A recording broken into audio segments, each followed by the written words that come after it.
now that we have a basic understanding of accounting, its purpose, and some of the different types of accounting, we're going to talk more specifically about financial accounting. And even more specifically than that, we're going to get into the different types of financial statements that are produced under financial accounting. So the balance sheet, the income statement, and the statement of cash flows. And so we're going to go through these one by one.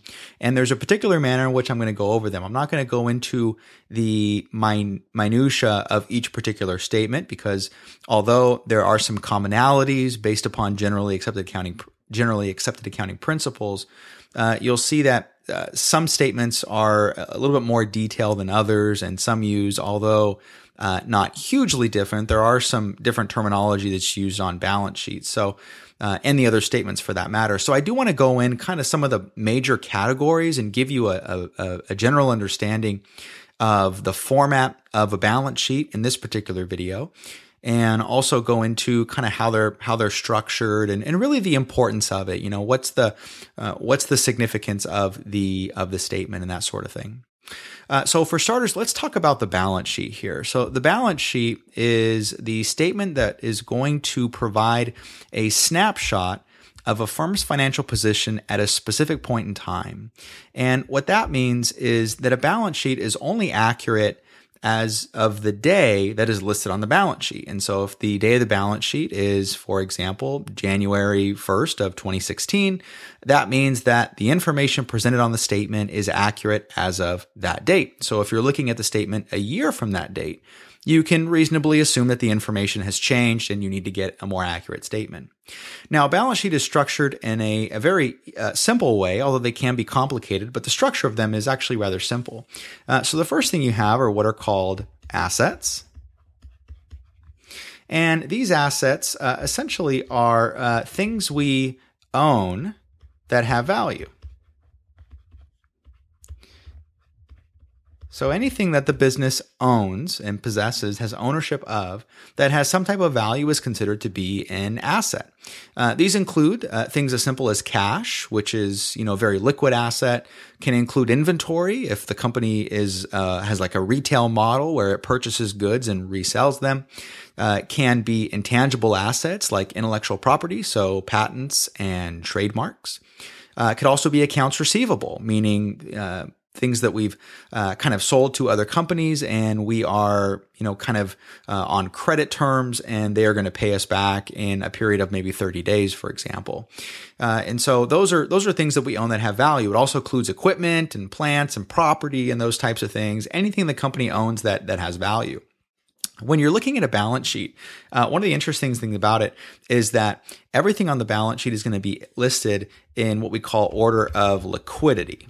And you're probably familiar with this term. Liquidity essentially just means how close something is to cash. So cash is very liquid, and we can spend it on payroll or equipment or inventory or paying off suppliers.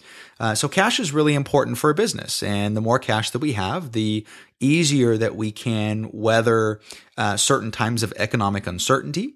And when you look at during the financial crisis, one of the things that you realized really quickly were the companies that didn't have very strong financial statements and those companies that were highly leveraged with debt. Once, the value of those particular assets began to decrease and they could no longer borrow, they really didn't have a very good cash position. And unfortunately, a lot of companies didn't do well because of that. So, we really want to be aware of, not only the assets that we have, but more importantly, how quickly those assets can be turned into cash, because cash is something that we can do, we can do a lot of things with. And if we don't have it in our possession, then unfortunately we give up the opportunity to, do other things. And we still have that opportunity cost, you might say. Now, on the balance sheet, one of the things you'll notice is that the assets of a liability are going to equal something. This is called what we call the accounting equation. And so your assets are going to equal what we call your liabilities plus your owner's equity. Just a note, owner's equity can also be listed as stockholders' equity. It means virtually the same thing. The terms are really just used interchangeably.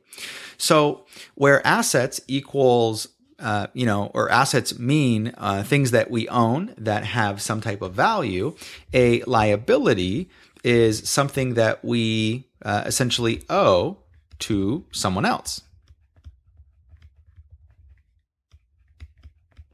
So these are things that we have in our possession or have been given, and we have to pay somebody back at some point in time. Now, where assets are listed in the order in which they are liquid, so we have cash first, and then typically comes accounts receivable, and then usually comes inventory, and then plant, property, and equipment, and then maybe intangible assets because those are very illiquid. Liabilities are listed in the order that they are due. So the liabilities that are going to be listed first are going to be those liabilities, those things that we owe to other people that are going to be due in a period of time. So you might see wages payable listed first, and wages payable means money that we owe to our employees. So people obviously work, and we have money set aside because we know we're going to be paying them for the hours that they worked. You might also have notes payable, which is kind of the counter to accounts receivable. So in this case, it's money that we owe to other firms that we've essentially received some type of good or service, and we haven't paid them for it, which is really common in business-to-business transactions. So we essentially are going to pay them in the future at a different point in time, usually in 30 days or so, unless we make other arrangements. So we have these liabilities. And this can also include long-term debt. So if we take out bank loans or issue bonds, if we're a larger corporation, these are going to be liabilities as well. Now, the last piece is what we call owner's equity. And these are the monies that are owed to owners. And I should have made this distinction before, but under liabilities, we owe these to non-owners. So these are people that don't have a ownership stake of the company.